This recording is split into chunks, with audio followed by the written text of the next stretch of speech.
Terima kasih Bapak di surga. Kami bersyukur buat anugerah. Kau senantiasa mau mendengar, menolong, bahkan menyembuhkan, mengurapi, memberkati kehidupan setiap kami, anak-anak-Mu yang ada. Kami bersyukur, kami bersyukur. Haleluya, haleluya. Aku percaya Tuhanku ajaib, Kau turun tangan memulihkanku. Aku percaya Tuhanku dahsyat, Kau turun tangan memberkatiku. Kau turun tangan. Amin. Kau turun tangan memberkatiku. Kau turun tangan. Amin. Haleluya.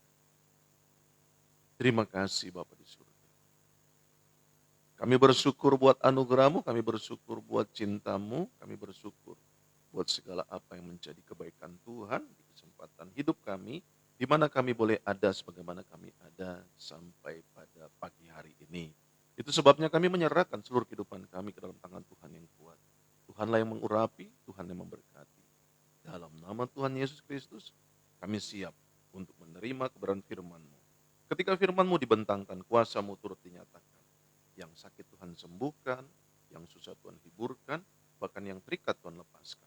Di dalam nama Tuhan Yesus Kristus, kami siap untuk menerima apa yang menjadi kuasa dan keajaiban firman Tuhan di dalam kehidupan setiap masing-masing kami yang ada. Dalam nama Tuhan Yesus Kristus, haleluya.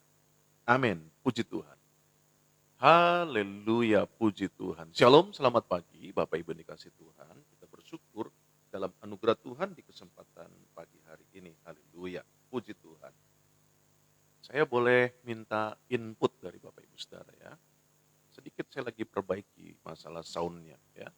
Jadi bagaimana pendengarannya sekarang cukup baik Bapak Ibu Saudara ya.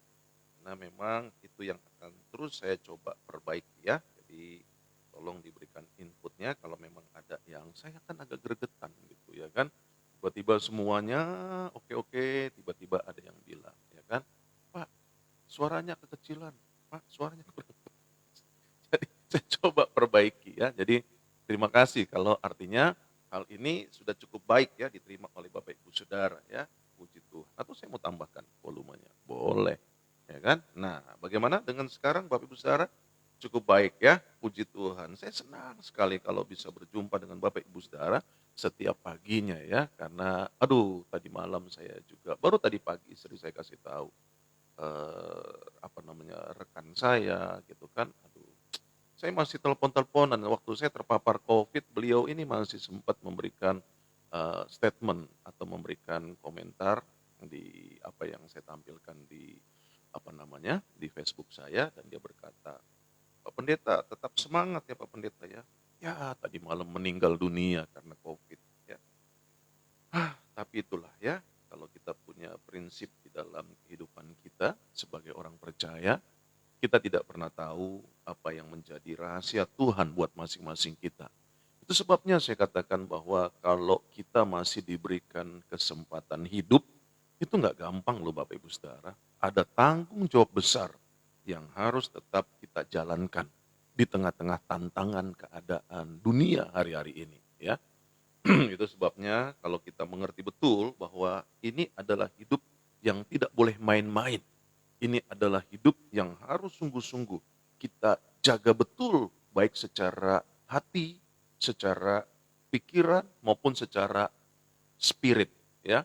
Karena apa yang terjadi hari-hari ini kita tidak takut dengan kematiannya betul, tetapi adalah hal yang sangat disayangkan kalau dalam kesempatan hidup kita, kita tidak mempotensikan diri kita semaksimal mungkin di dalam apa yang menjadi kesempatan hidup yang Tuhan berikan dalam kehidupan kita yang ada ya. Nah, oleh karena itu Bapak Ibu Saudara dikasih dalam Tuhan ya, pagi hari ini kita akan belajar ya bagaimana kita kembali membangkitkan manusia rohani kita. Sebagaimana janji saya ya kita belajar nanti dari Rasul Paulus ya. Sebelum esok hari saya akan simpulkan bagaimana kita caranya untuk membangun manusia rohani kita sehingga kita boleh masuk ke dalam kesempatan kebangunan rohani secara pribadi ya Bapak Ibu Saudara. Nah, pagi hari ini saya mau menyapa dulu ya buat setiap Bapak Ibu Saudara yang sudah bersama, puji Tuhan.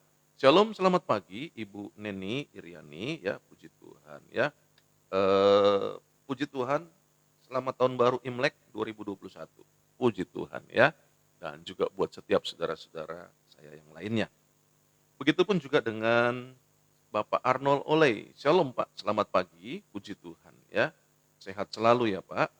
Dan juga Ibu Maria yang ada di Kamboja, puji Tuhan. Iya, selamat tahun baru Imlek 2021 ya. Fungsi pacai. Apa namanya? Nalai apa? Saya lupa. Puji Tuhan ya. Jadi Ibu Maria, salam buat Pak Santoso juga ya. Selamat tahun baru Imlek ya.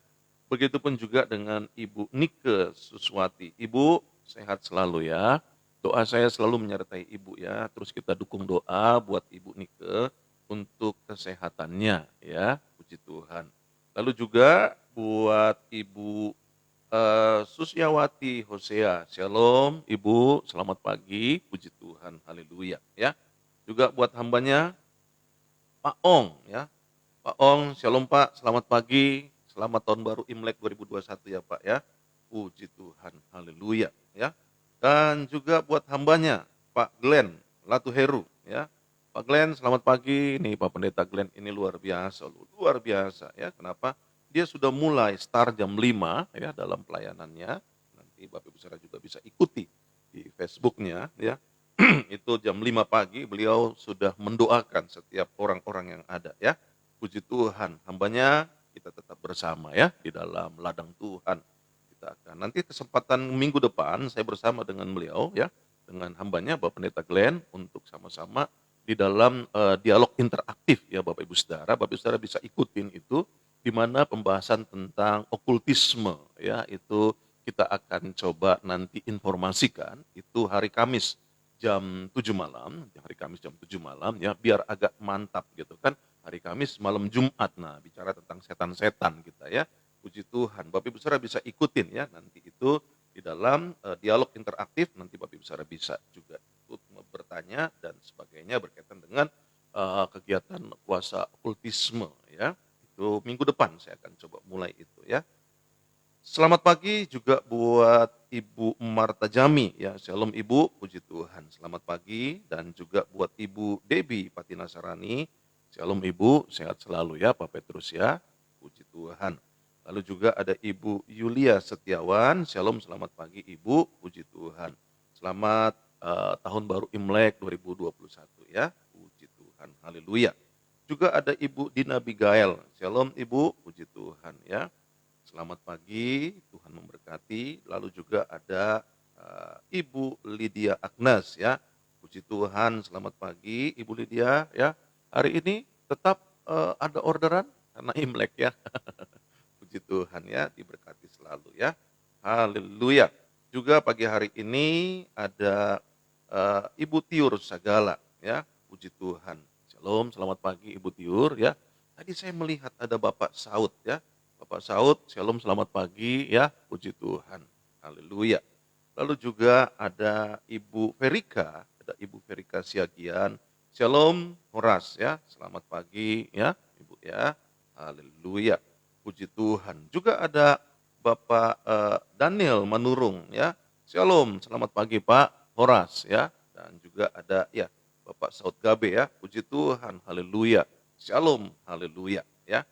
Lalu juga ada Ibu Hana Setiawan. Shalom Ibu, selamat pagi. Puji Tuhan, haleluya. Ya. Dan juga ada Ibu Natali. Shalom, selamat pagi Ibu. Ya. Puji Tuhan. Ya. Ada Ibu Tiur Sagala juga. Shalom, selamat pagi. Puji Tuhan. Juga ada Opa. Ada Opa Niko Pelealu. Shalom Opa. Ya. Puji Tuhan. Kita juga menyambut selamat tahun baru Imlek. Opa. Puji Tuhan, haleluya. Ya. Haleluya, puji Tuhan. Buat setiap Bapak Ibu Saudara, kita bersyukur dalam kesempatan pagi hari ini, di mana kita boleh ada di hari yang baru ya. Sekali lagi saya mengucapkan selamat tahun baru Imlek 2021 buat setiap Bapak Ibu Saudara yang merayakannya. rohnya ya, puji Tuhan. Pagi hari ini kita akan masuk kepada apa yang menjadi lanjutan di dalam bagaimana kita bisa membangun kebangunan rohani di dalam kehidupan manusia rohani kita ya, atau secara pribadi dalam kehidupan kita. Nah, saya mau tuntaskan dulu mengenai pertanyaan. Ada yang bertanya berkaitan dengan berpuasa itu sendiri ya, Bapak Ibu Saudara. Nah, kita melihat di sini di dalam Kisah Rasul pasal yang ke-13, nanti dalam kesempatan pagi hari ini saya coba tuntaskan ya. Artinya berkaitan dengan puasa, lalu bagaimana Rasul Paulus membangun manusia rohnya untuk dia bisa mengalami kebangunan rohani ya. Kita akan pelajari itu. Apa sih yang dilakukan oleh Rasul Paulus selain dia juga berpuasa ya, lalu juga dia mengalami apa yang menjadi sesuatu sebagai rahasia hidupnya ya. Nanti kita akan membahas itu. Lalu juga minggu depan saya akan membahas tentang doa yang berkuasa ya, supaya setiap kita boleh mengalami apa yang menjadi kedahsyatan Tuhan hari-hari ini ya. Karena memang seperti yang saya katakan, hari-hari ini kita kadang-kadang aduh deg-degan juga dengernya ya kan, kalau ada orang kena COVID gitu. Apalagi ditambah bahwa diketemukan bahwa penyakit paparan COVID ini itu adalah karena pengentalan darah ya. Makanya saya selalu bilang orang yang didiagnosa sudah negatif dengan apa yang menjadi pernyataan medis bahwa dia tidak terserang virus lagi atau negatif ya, maka hati-hati tetap dijaga. Yaitu apa?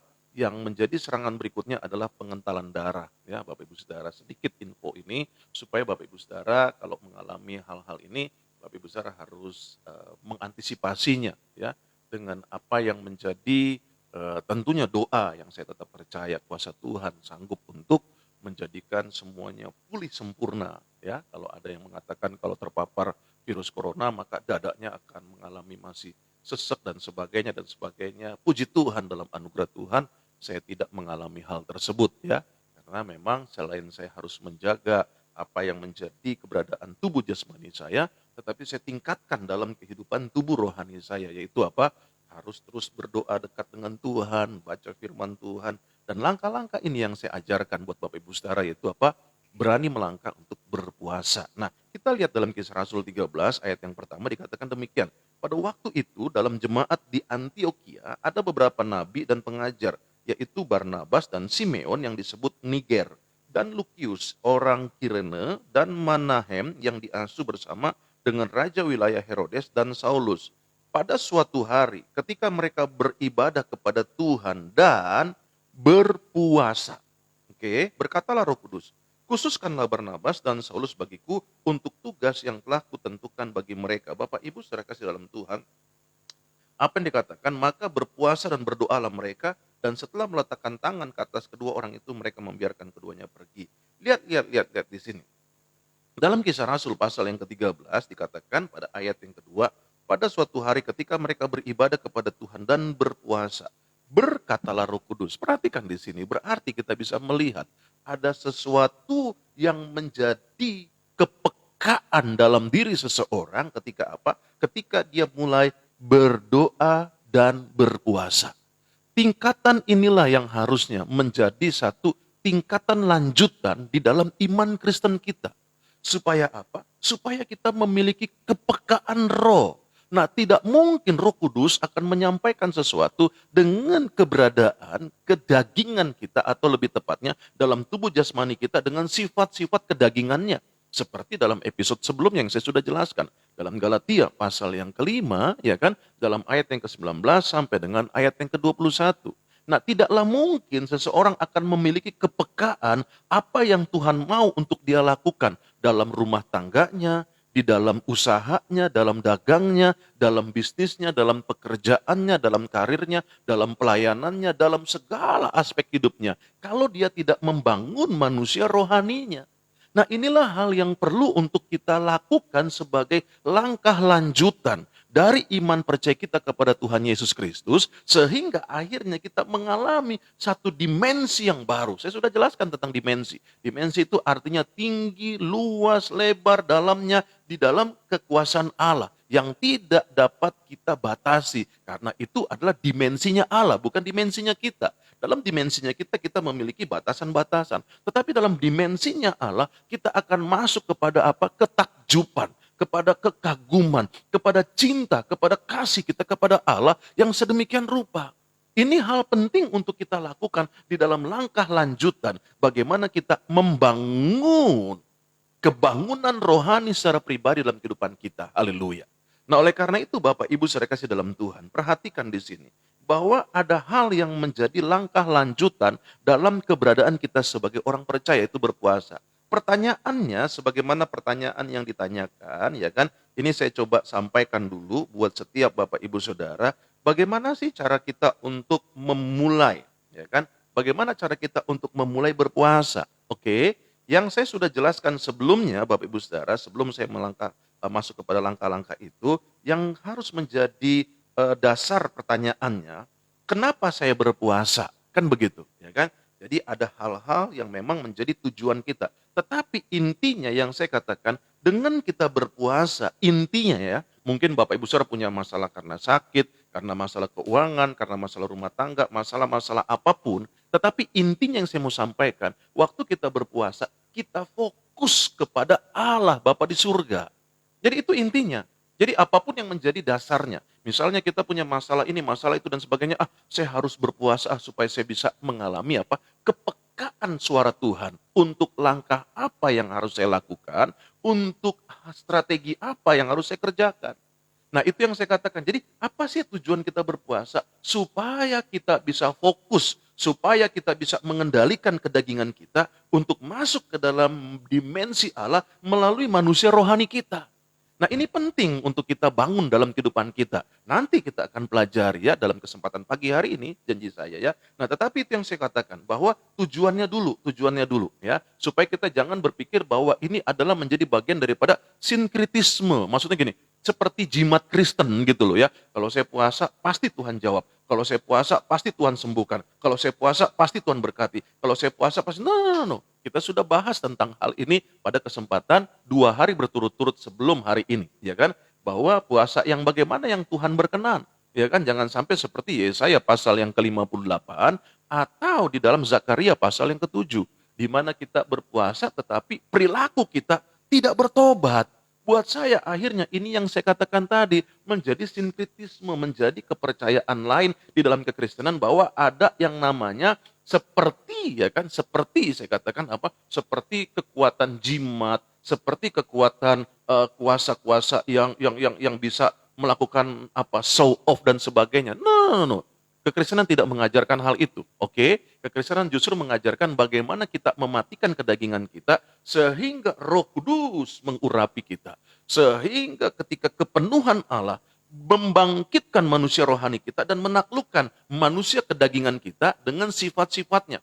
Ya, Galatia pasal yang kelima ayat 19 sampai 21 dan membangkitkan manusia rohani kita dengan sifat-sifatnya. Galatia 5 ayat 22 sampai 24. Nah ini yang penting untuk kita lakukan dalam kehidupan kita. Itu sebabnya. Kapan kita berpuasa? Apa tujuan kita berpuasa? Ya kan? Kita harus mulai dengan dasar bahwa kenapa saya berpuasa? Saya ingin mendengar Tuhan mau apa dengan masalah saya. Tuhan mau apa dengan persoalan saya. Tetapi bukan hanya masalah persoalan pergumulan. Waktu kita berpuasa seolah-olah kita mau bilang Tuhan tuh udah begitu baik buat hidup saya. Saya mau berpuasa karena saya ingin menyatakan cinta saya. Saya ingin menyatakan kasih saya lebih dalam lagi. Sehingga saya berpuasa. Ada kalanya orang dikatakan waktu dia berpuasa dia tidak ada sesuatu masalah dalam dirinya. Tidak ada suatu problem dalam dirinya. Hal ini yang saya lakukan dalam kehidupan setiap kali saya berpuasa. Bukan karena hal-hal berat. Bukan karena persoalan-persoalan hidup yang harus saya jalani. Sebagai proses dalam kehidupan saya.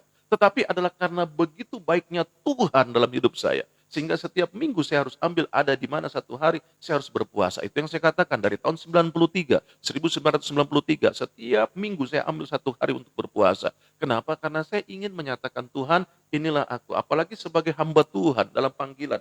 Saya cuma berpikir saya tidak punya kekuatan apa-apa, saya tidak punya kuasa apa-apa, saya tidak mampu menghadapi segala sesuatunya, itu saya perlu Tuhan. Nah dengan demikian waktu saya berpuasa, saya dekatkan hati saya kepada Tuhan, saya sadarkan manusia rohani saya bahwa saya tidak sendirian, ada roh Tuhan yang menyertai kehidupan saya. Kepekaan ini harus terus dibangun. Bapak Ibu saudara kasih dalam Tuhan, hari-hari ini Alkitab sudah katakan jahat. Sementara itu sudah tertulis ribuan tahun yang lalu. Apalagi hari di mana kita hidup. Ini bukan lagi bicara tentang awal di mana kita menghadapi hari-hari jahat. Ini bukan lagi bicara tentang pertengahan di mana kita menjalani hari-hari jahat. Ini adalah akhir daripada hari-hari jahat itu sendiri. Itu sebabnya dalam kehidupan kita, mari yuk Bapak Ibu Saudara, kita mulai melangkah ya, saya katakan tadi kapannya, apa tujuannya, kita harus mengerti ya. Nah, jenis-jenis puasa itu sendiri saya sudah jelaskan ya, bahwa di dalamnya bisa menjadi puasa mutlak ya kan. Puasa mutlak itu artinya tidak makan, tidak minum, tetapi puasa normal juga bisa puasa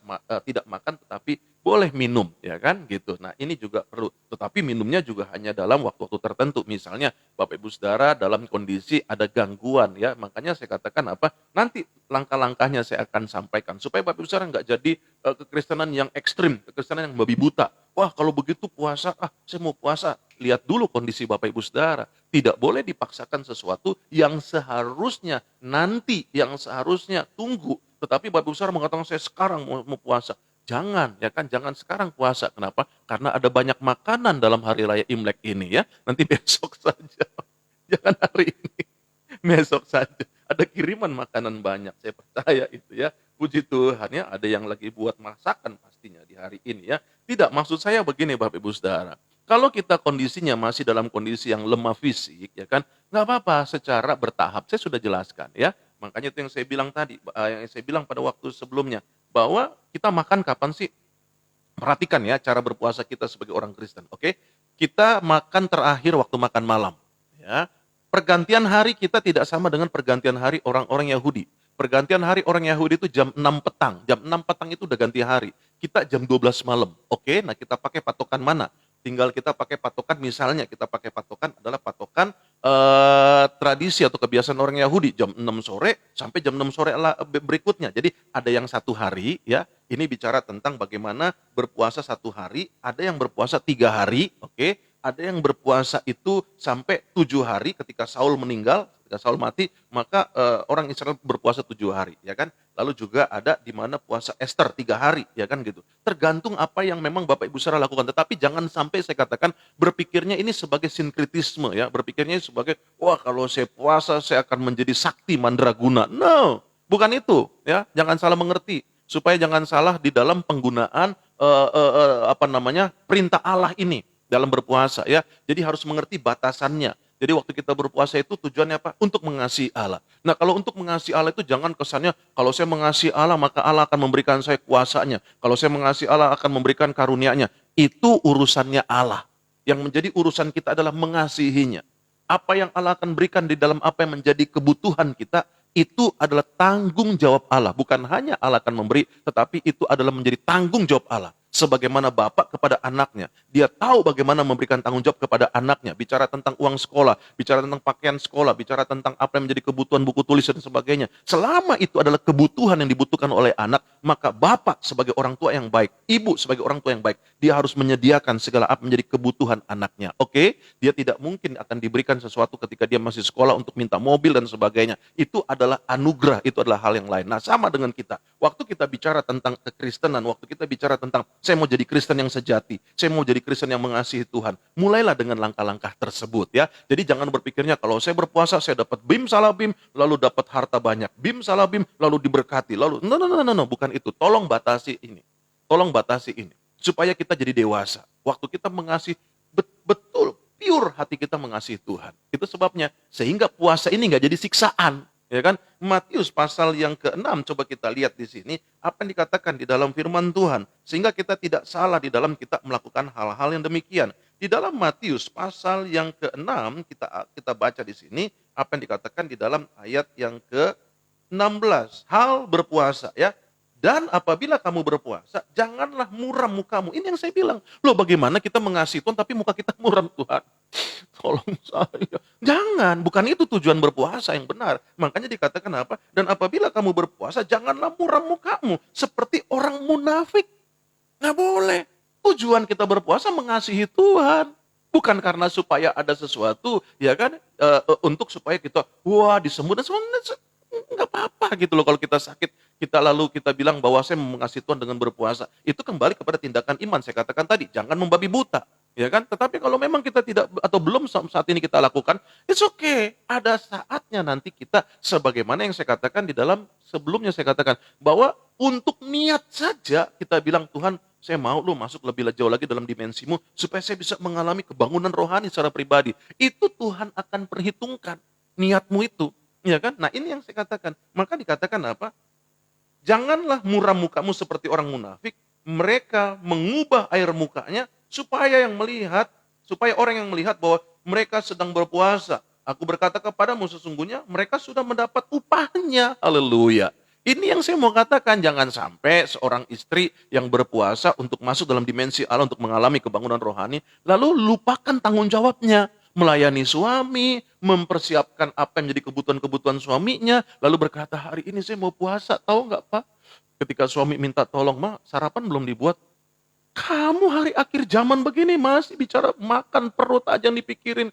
Kamu nggak tahu ini adalah akhir zaman. Saya sedang berpuasa. Puasa dong Pak, puasa dong. Ini juga nggak bener. Alkitab nggak ngajarin begitu cara berpuasa yang bener gitu loh. Ya kan? Dalam kegiatan aktivitas di mana pada waktu seminggu berjalan ini ya, hari Selasa saya ingat betul ketika saya ada bersama dengan istri saya untuk mengantarnya berbelanja, ya kan? Tetapi bersama dengan anak saya pada waktu itu.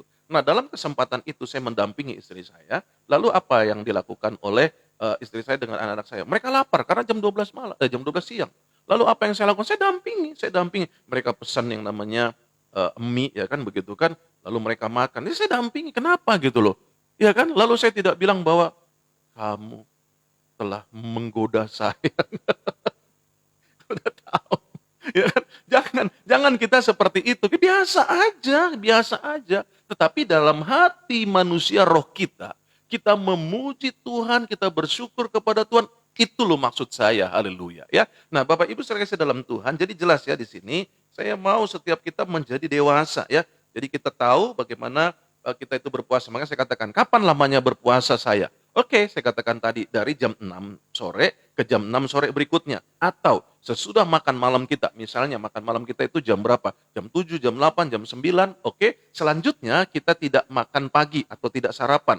Lalu kita lanjutkan dengan tidak makan siang. Tetapi ada tahapan-tahapannya. Kalau kita tidak sanggup untuk sampai makan siang, nggak apa-apa. Kita mungkin sampai jam 12 saja, ya kan begitu ya kan? Ataupun juga sampai jam 1 kira-kira seperti itu. Tetapi ayo kita terus maju lagi. Setelah itu mungkin kita tidak makan pagi, tidak makan siang. Sampai akhirnya kita sore. Sorenya mungkin kita nggak sampai jam 6. Oke, kita sampai jam 3 atau kita sampai jam 4. It's okay. Intinya bukan batasan waktunya, tetapi di sini adalah bicara tentang bagaimana pengendalian daging kita di waktu di mana biasa kita sarapan, di saat di mana waktu biasa kita makan siang, kita mau taklukkan itu dengan apa? Dengan berdoa, dengan apa? Dengan memuji Allah, dengan apa? Dengan kita ingin mengetahui rasa lapar dan haus kita, Tuhan, apa yang ingin Tuhan kerjakan melalui kehidupan saya? Apa yang Tuhan ingin kerjakan melalui keluarga rumah tangga saya? Haleluya, puji Tuhan ya. Itu yang menjadi hal-hal yang perlu saya sampaikan berkaitan dengan pertanyaan yang ada ya.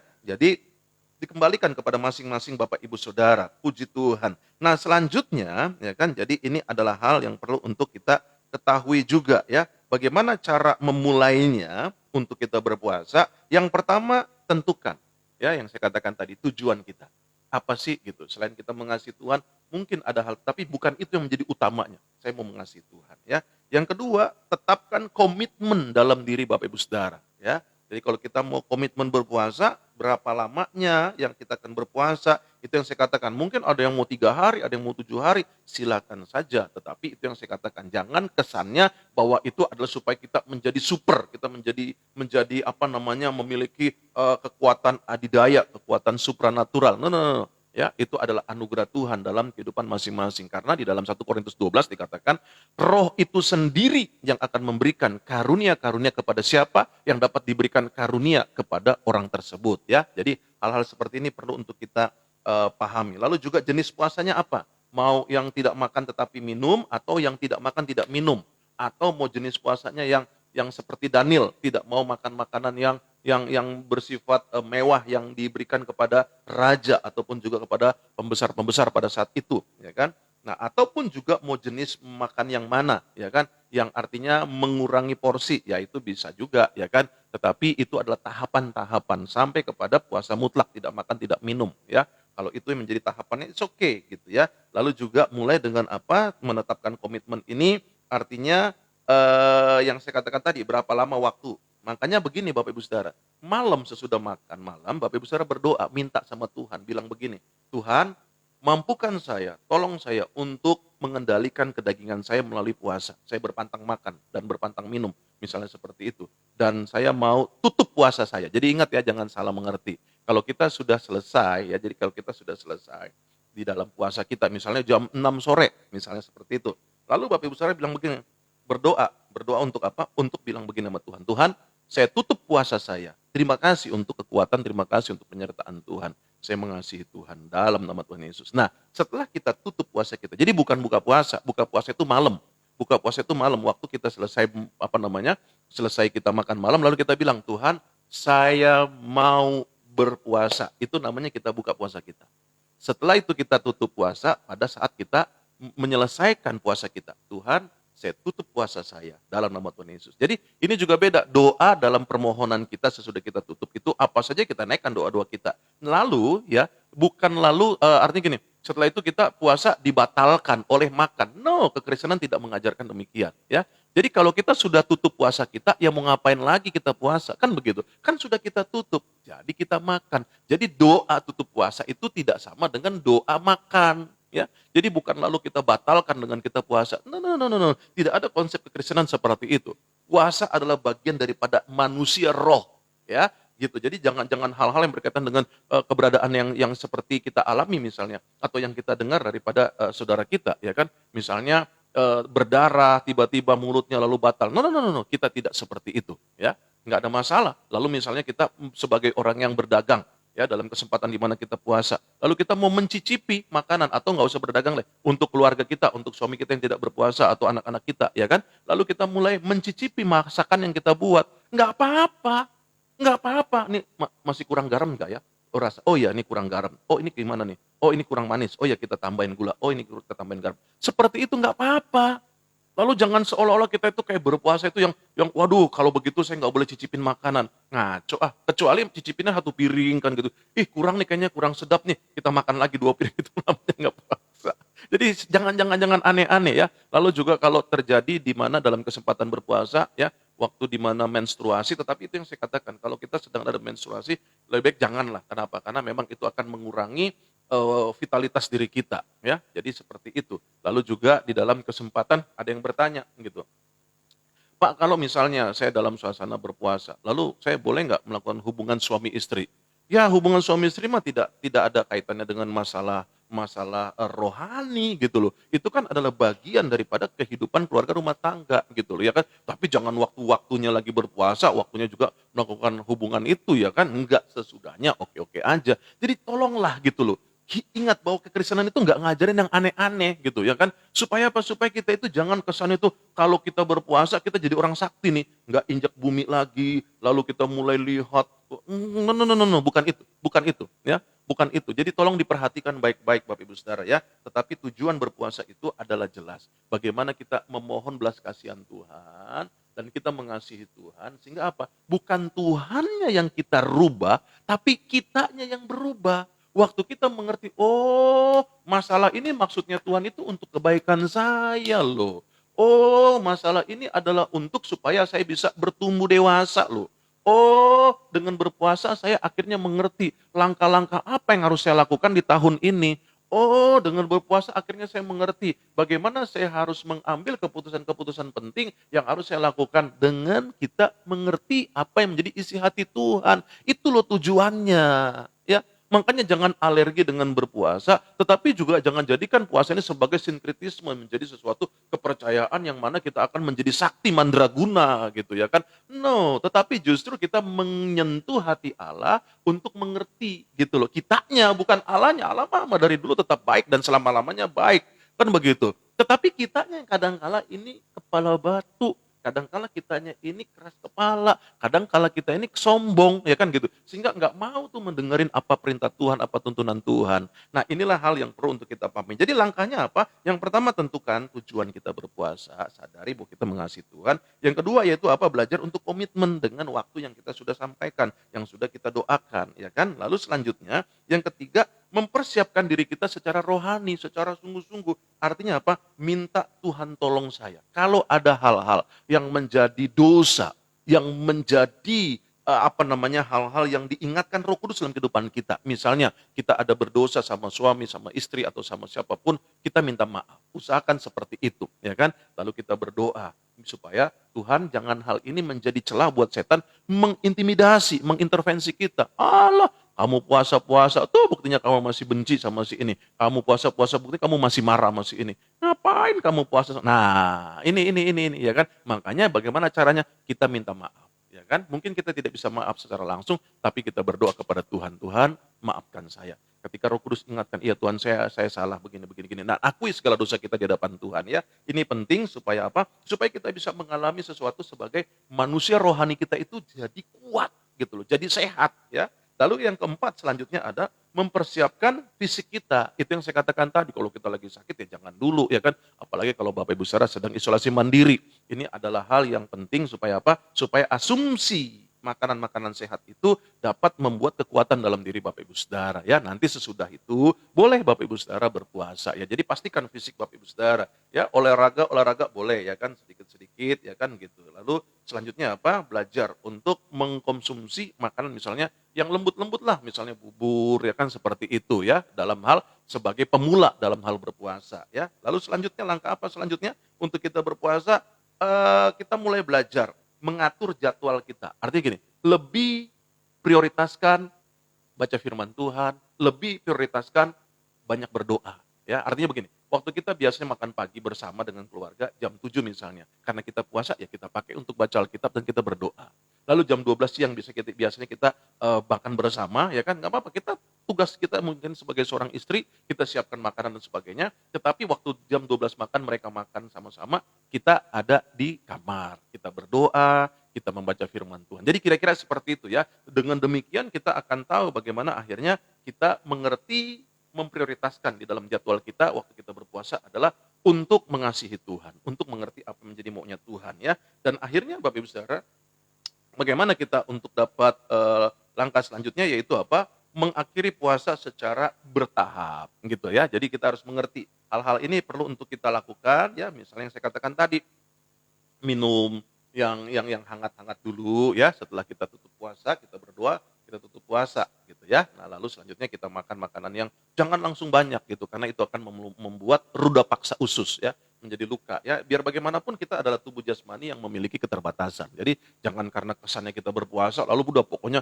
kita hajar aja cabai, kita hajar aja hal-hal yang ini. Nanti akhirnya kita menyalahkan ya, Tuhan kenapa tidak tolong saya? Tuhan kenapa tidak menjaga saya? Kalau saya berpuasa kan artinya Tuhan yang melindungi saya. Konsep berpikir yang seperti ini terlalu sederhana ya. Tetapi kita harus mengerti bahwa tubuh kita pun juga ada keterbatasannya. Ketika kita sedang ada dalam kondisi dehidrasi, ketika kita ada dalam kondisi tidak makan, maka usus itu mengalami pengolahan yang bisa menjadi luka, ya kan begitu. Makanya kita hindari hal-hal makanan keras, kita hindari hal-hal makanan yang berasa pedas, yang beraroma tajam, ya.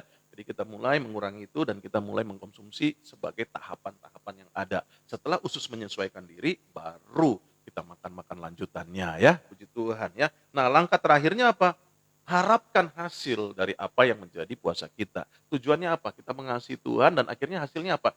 Oh, kita mengerti maksudnya Tuhan itu begini-begini. Oh, maksudnya Allah itu begini-begini ya, kira-kira seperti itu. Nah, inilah hal yang perlu untuk kita pahami supaya akhirnya kita semakin mengerti ya. Bapak Ibu Saudara kasih dalam Tuhan. Haleluya. Puji Tuhan. Nah, sekarang saya mau sambung dengan apa yang menjadi keberadaan daripada Rasul Paulus ya. Nanti kalau ada pertanyaan-pertanyaan berkaitan dengan hal berpuasa ini, boleh secara japri maupun juga secara di kolom komentar Bapak Ibu Saudara bisa menuliskan ya. Kalau boleh saya minta waktu ya, saya minta waktu lagi. Di sini saya mau tunjukkan bagaimana Bapak Ibu Saudara ketika Rasul Paulus ya, dia pun juga menunjukkan apa yang menjadi keberadaannya ya. Bahkan juga kita bisa melihat beberapa hal yang bisa kita perhatikan di dalam keberadaan daripada, Rasul Paulus itu sendiri ya. Mari kita melihatnya ya bahwa hal ini adalah hal yang penting yaitu apa? Membangun manusia roh kita. Ingat saya katakan tadi bagian daripada kebangunan rohani secara pribadi yang pertama adalah berpuasa ya kan. Nanti saya akan membahas tentang berdoa. Walaupun secara Alkitab dikatakan berdoa dan berpuasa. Tetapi saya coba membaliknya. Jadi kita berpuasa lalu dikatakan apa? Berdoa. Nah, berdoa nanti yang bagaimana? Yaitu berdoa di dalam roh ya, yaitu apa? Berbahasa roh. Berbahasa roh ini nanti akan saya jelaskan ada dua. Makanya nanti kita akan ketemu ayat-ayat yang seolah-olah kontradiksi ya, sebenarnya tidak kontradiksi. Tetapi penulisan di dalam penulisan bahasa Indonesia itu ayat itu adalah dengan kata yang sama ya, berbahasa roh. Tetapi di dalam bahasa Yunani itu mengandung dua makna yang berbeda. Berbahasa roh yang disebut sebagai karisma, berbahasa roh yang dimaksud dengan dorea. Ya, jadi ini ada dua makna yang berbeda Bapak Ibu Saudara. Nah itu sebabnya dalam program Ajaib Sabdanya ini saya mau mengajak Bapak Ibu Saudara untuk betul-betul melihat dalam kebenaran firman Tuhan.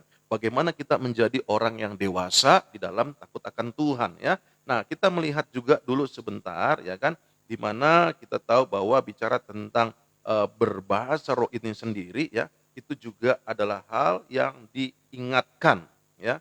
Di dalam Yudas, coba kita lihat dulu sebentar ya. Bagaimana Rasul Yudas juga mengingatkan akan hal ini, bagaimana kita di dalam keadaan akhir zaman, ya nasihat-nasihat untuk meneguhkan kita, ya. Oke, nah itu sebabnya dikatakan demikian, ya di dalam ayat yang ke-17. Nasihat-nasihat untuk meneguhkan iman, ini juga yang saya sampaikan buat Bapak Ibu Saudara supaya iman Bapak Ibu Saudara teguh, ya. Nah, tetapi kamu saudara-saudara yang kekasih, ingatlah akan apa yang dahulu telah dikatakan kepada kamu oleh rasul-rasul Tuhan kita, Yesus Kristus. Sebab mereka telah mengatakan kepada kamu, menjelang akhir zaman akan tampil pengejek-pengejek yang akan hidup menuruti hawa nafsu kefasikan mereka. Ya, ini yang terjadi. Oke. Makanya saya dengar yang namanya serangan-serangan kepada hamba-hamba Tuhan yang ada, ya. Saya juga dengar bagaimana hambanya Pak Andi Simon ya, juga dia diserang dengan apa yang menjadi keadaannya, dia juga terpapar virus corona. Saya ngomong-ngomong sama istri saya bilang, saya lolos dari COVID-19, jadi orang-orang yang lolos dari dari virus corona ini, itu adalah sesuatu yang tidak mudah. Kenapa? Ada tanggung jawab besar yang harus dipikul oleh orang-orang yang melewati ini. Ya, jadi itu yang saya katakan. Makanya saya lihat, wah, Pastor Andi Simon juga lolos dengan hal itu ya. Lalu juga saya ingat betul beberapa seperti eh, Pak Roni Daud Simeon juga pernah terpapar dan juga Pak Timotius Arifin juga ya, beberapa hamba Tuhan yang cukup dikenal, mereka juga lolos dari COVID-19 ini ya. Tetapi itu yang saya katakan bahwa beliau-beliau ini bukan bicara tentang sesuatu yang mudah ketika lewat ya, beliau di sini juga masuk saya maksudnya. Jadi ini bukan sesuatu yang mudah, saya bilang sama istri saya, ini harus kita lebih lagi di dalam Tuhan. Kenapa?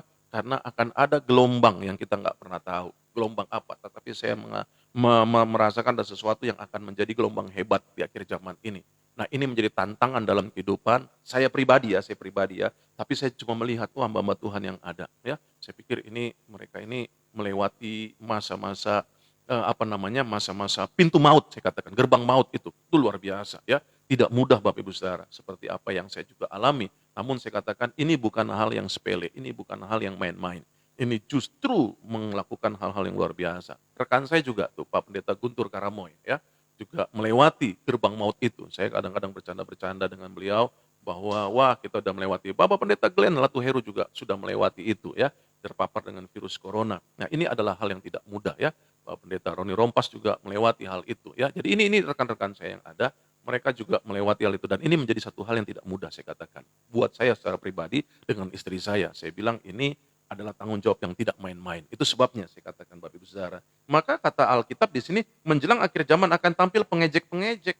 Mereka akan mengejek dengan apa yang menjadi keadaan-keadaan yang ada. Makanya pas saya sempat dikasih sama istri saya lihat tampilan itu, Pastor Andi Simon itu menyatakan bahwa jangan sampai artinya menyerang dengan meruntuhkan iman orang-orang yang ada, ya kan seperti itu dalam tugas dan fungsi masing-masing. Makanya saya katakan kalau saja ya hamba-hamba Tuhan ini mengerti dalam panggilan Tuhan atas karunia-Nya masing-masing, tentunya dia tidak akan pusing dengan orang lain. Sorry saya menyebutkan nama-nama yang ada ini bukan untuk apa, tetapi yang saya katakan bahwa beliau-beliau ini masing-masing punya panggilannya masing-masing. Nah, saya pun juga memiliki tanggung jawab saya ya dalam karunia yang Tuhan percayakan yang saya sudah lihat secara nyata di dalam pelayanan pelepasan. Tetapi ini yang menjadi satu tanggung jawab yang tidak mudah juga. Kenapa? Karena pasti akan ada pengejek-pengejek. Itu sebabnya saya katakan Bapak Ibu Saudara, saya tetap berpegang kepada Alkitab, kepada firman Allah. Sehingga apa yang menjadi dasar ejekan orang, saya akan lihat lagi ke dalam Alkitab. Ya, bagaimana Alkitab menyatakan hal-hal apa yang harus saya lakukan di dalamnya. Jadi saya tidak pusing dengan yang namanya haters, tidak pusing dengan namanya pengejek-pengejek. Puji Tuhan ya, hal-hal ini sudah dituliskan oleh Alkitab bahwa menjelang akhir zaman akan tampil pengejek-pengejek yang akan hidup menuruti hawa nafsu kefasikan mereka. Saya berdoa, janganlah Bapak Ibu Saudara yang bersama dalam program Ajaib Sabdanya ini menjadi bagian daripada pengejek-pengejek. Tetapi saya berdoa, Bapak Ibu Saudara memiliki satu tekad yang kuat membangun manusia rohani Bapak Ibu Saudara. Ya, makanya dikatakan ayat selanjutnya dalam Yudas pasal yang pertama ini, mereka adalah pemecah belah yang dikuasai hanya oleh keinginan-keinginan dunia ini. Dan yang hidup tanpa Roh Kudus. Jadi jelas loh Bapak Ibu Saudara, ngeri loh Bapak Ibu Saudara.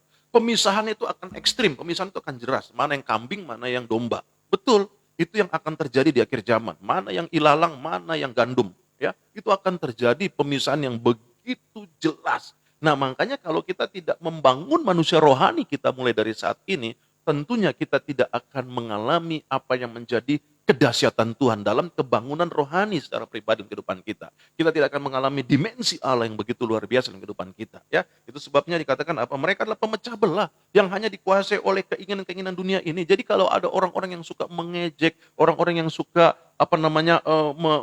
menjadi haters gitu untuk hamba-hamba Tuhan yang ada, buat saya nggak usah heran. Dan saya pun nggak pusing dengan yang seperti itu. Kenapa? Karena saya tahu bagian saya, itu yang saya katakan. Setiap pagi saya tahu bagaimana saya harus menyampaikan firman Tuhan buat Bapak Ibu Saudara. Setiap pagi saya harus mengarahkan Bapak Ibu Saudara untuk memandang hanya kepada Tuhan Yesus Kristus. Itu memang satu hal yang tidak mudah. Tetapi itu yang saya katakan, sebagaimana komitmen hidup saya, kalau Tuhan sudah sembuhkan saya mau lebih lagi di dalam melayani Tuhan. Dan itu yang terjadi. Dalam keadaan-keadaan yang ada hari-hari ini, puji Tuhan ada begitu banyak juga yang menelpon untuk didoakan. Ya, saya bersyukur dalam kesempatan kemarin anak saya ketawa melihat kenapa? Karena ada satu keluarga telepon untuk keluarganya ya. Puji Tuhan, saya senang dari hati saya yang dalam. Kenapa? Karena istilah pepatah mengatakan ketika sampan satu kali di kayu, dua pulau terlampaui. Maksudnya begini, saya telepon bapaknya sakit, saya doakan, lalu melanjut kepada mamanya, juga saya telepon, saya doakan, lalu juga melanjut kepada anaknya, lalu juga kepada mantunya, terus seperti itu ya kan.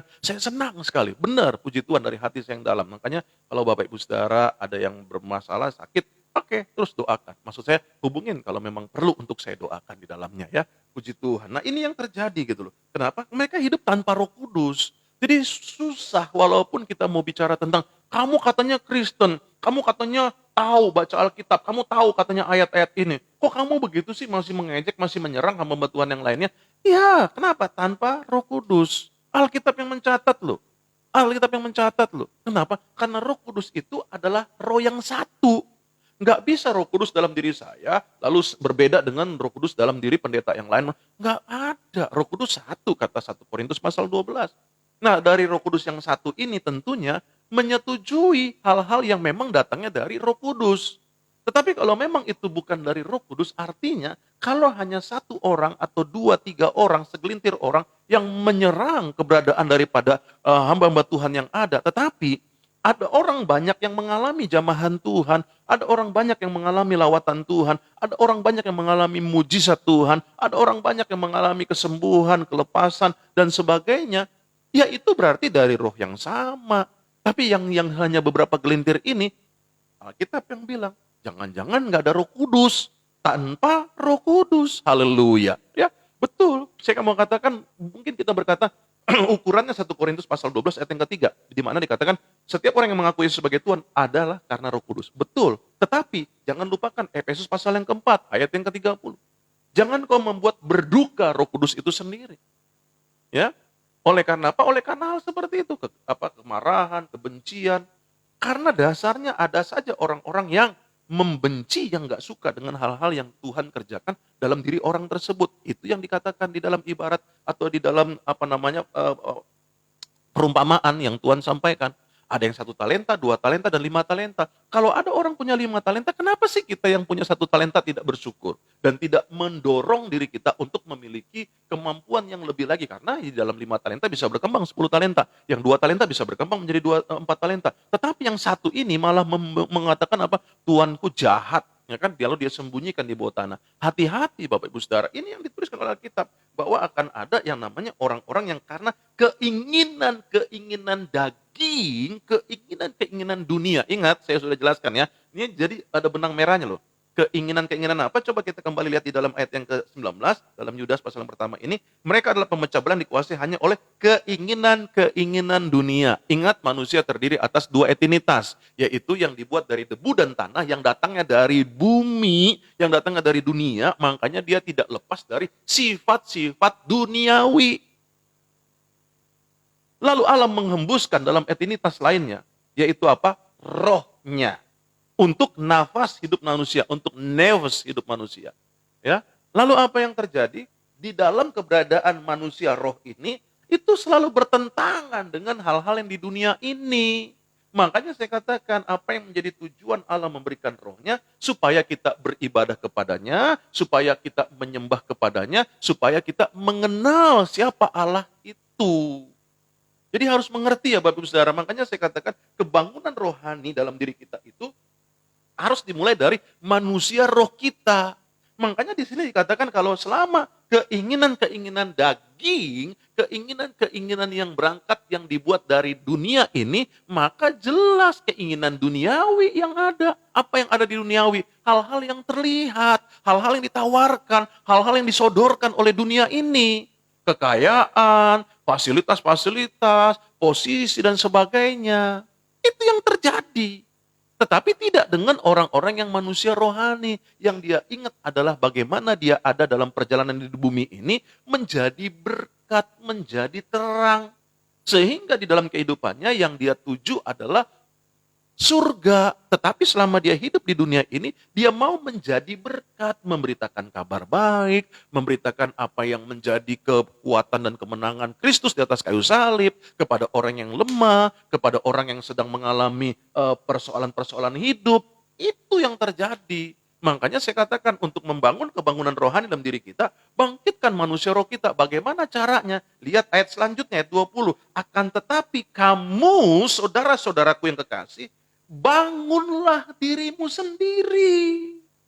Ini bukan bicara tentang dorongan-dorongan orang semata, tetapi ini adalah bicara tentang bagaimana kita memotivasi diri kita, membangun diri kita sebagaimana yang dilakukan oleh Raja Daud. Hai jiwaku bangkitlah, hai jiwaku bangunlah. Nah sama dengan diri kita sendiri, dikatakan bangunlah dirimu sendiri di atas dasar imanmu yang paling suci. Jadi waktu kita bicara tentang membangun diri kita, kita berfokus kepada iman kita. Iman di dalam Yesus Kristus Tuhan. Dengan cara bagaimana? Dan berdoalah dalam Roh Kudus. Haleluya.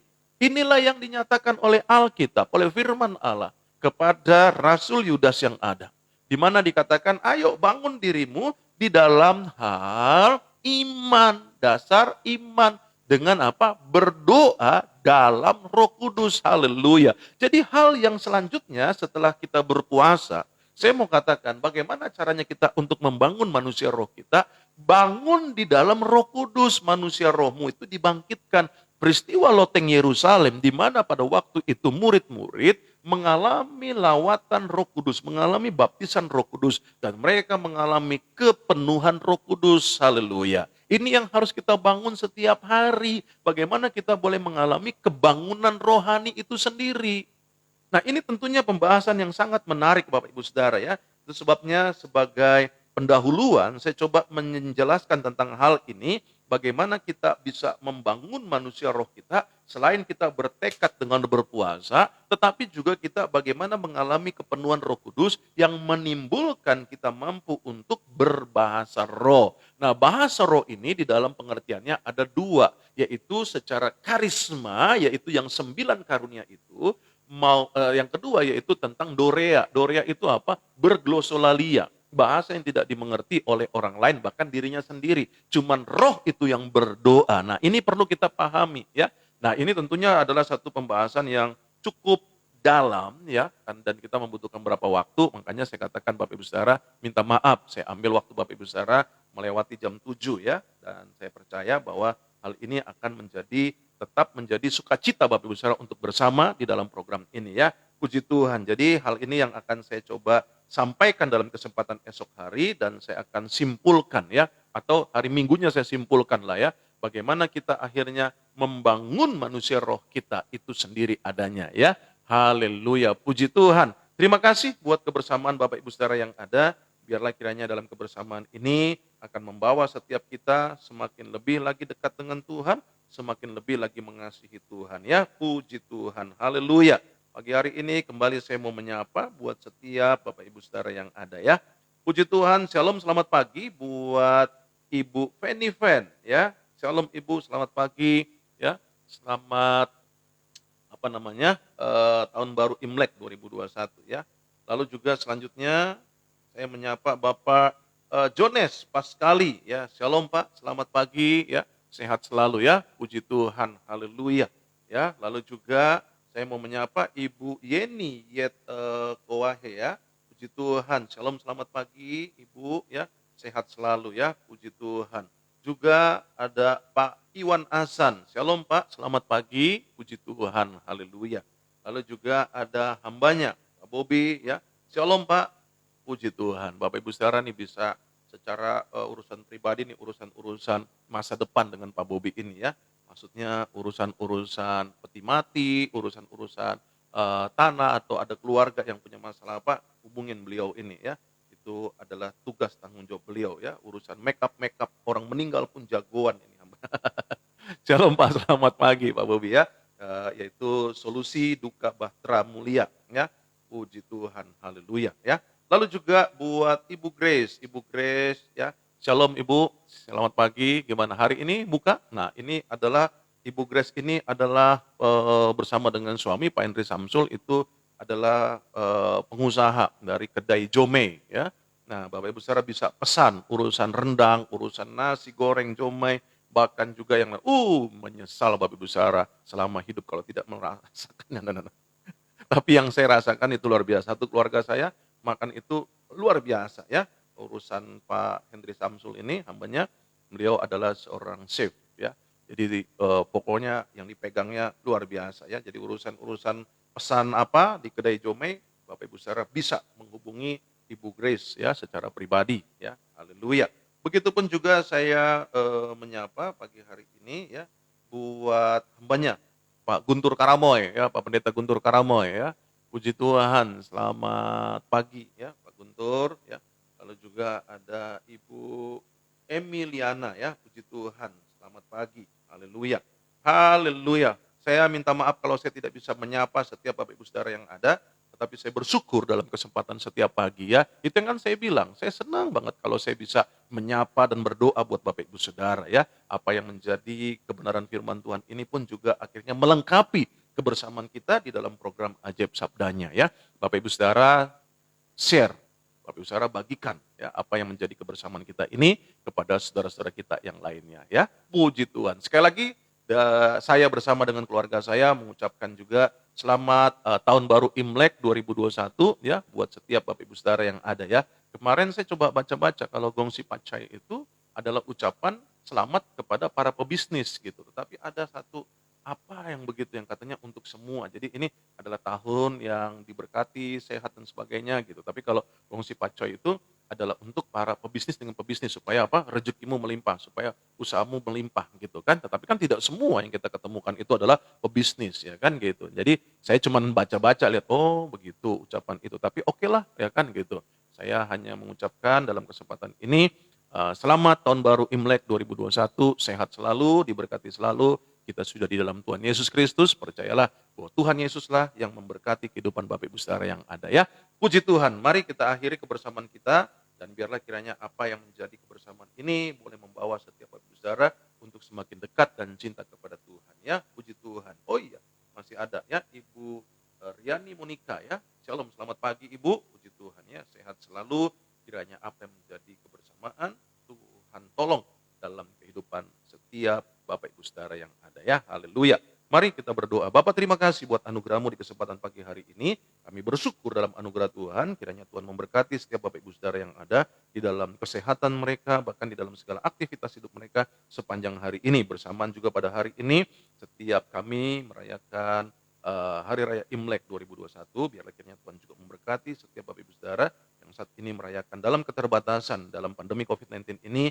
Mereka tetap ada di dalam kebersamaan melalui media online maupun juga melalui telepon dan sebagainya, komunikasi bersama dengan keluarga tetap terbangun di dalamnya. Hamba berdoa Tuhan berkati setiap Bapak Ibu Saudara yang ada. Terima kasih Bapak. Kami juga berdoa kiranya Tuhan juga memberkati buat setiap keluarga-keluarga rumah tangga mereka dalam penjagaan Tuhan, dalam penyertaan Tuhan, dalam perlindungan Tuhan. Tuhan juga memberkati, dijauhkanlah segala virus corona atas keluarga rumah tangga mereka yang ada, tetapi senantiasa mereka boleh memiliki kekuatan, kesehatan, bahkan juga berkat-berkat Tuhan menyertai kehidupan keluarga rumah tangga mereka, baik suami, istri, orang tua, anak-anak, maupun juga anak mantu, cucu, semuanya diberkati Tuhan. Terima kasih Bapak di surga. Akhirnya kami juga berdoa, memberkati buat gereja-gereja Tuhan di mana-mana tempat, berkati hamba-hamba Tuhan yang melayani di mana-mana tempat, dalam penjagaan Tuhan, dalam perlindungan Tuhan, mereka sehat selalu, mereka diurapi, mereka boleh mengalami apa yang menjadi kedahsyatan Tuhan. Berkati juga buat negeri dan bangsa kami Indonesia. Ke dalam tangan Tuhan yang kuat kami serahkan. Berkati Indonesia, lawat Indonesia. Berkati Bapak Presiden, Bapak Wakil Presiden. Berkati para menteri, berkati para kepala daerah. Berkati juga buat TNI, Polri, Panglima, Kapolri. Tuhan juga memberkati buat setiap para medis, dokter, perawat, suster, brother yang ada. Tuhan kiranya juga memberkati di dalam mereka menangani COVID-19 atau pasien-pasien yang ada, bahkan terlebih khusus pasien COVID-19 yang ada dalam penjagaan Tuhan sehingga tidak terpapar kepada keluarga rumah tangga para medis yang ada. Terima kasih Tuhan, saat ini kalau ada di antara kami yang juga sedang isolasi mandiri berkaitan dengan paparan virus corona, sembuhlah oleh kuasa biur darah Tuhan Yesus. Bahkan sembuh sempurna dalam nama Tuhan Yesus. Begitupun juga bagi setiap Bapak Ibu Saudara yang saat ini dirawat di rumah sakit, yang mendengarkan program ini pun,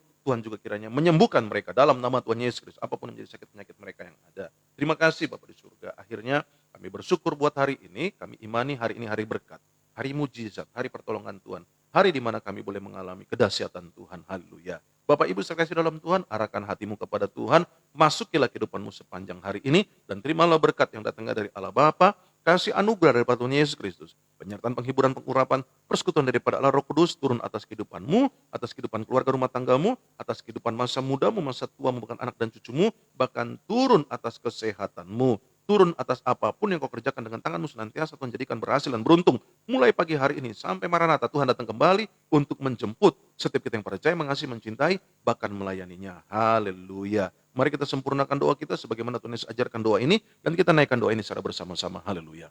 Bapa kami yang dalam kerajaan surga, dikuduskanlah namamu, datanglah kerajaanmu, jadilah kehendakmu di bumi seperti di surga. Berikanlah kami pada hari ini makanan kami yang secukupnya, dan ampunilah kami akan segala kesalahan kami, seperti kami juga mengampuni orang bersalah kepada kami. Dan janganlah membawa kami ke dalam pencobaan, tetapi lepaskanlah kami daripada yang jahat, karena Engkau yang punya kerajaan dan kuasa dan kemuliaan sampai selama-lamanya. Haleluya. Amin. Puji Tuhan. Bapak Ibu dikasihi Tuhan, terima kasih. Ingat, Yesus Kristus Tuhan. Yesus Kristus tetap Tuhan. Yesus Kristus selama-lamanya Tuhan. Hanya Tuhan Yesus Kristuslah satu-satu jalan keselamatan untuk kita sampai dan masuk ke surga. Tuhan Yesus memberkati. Shalom.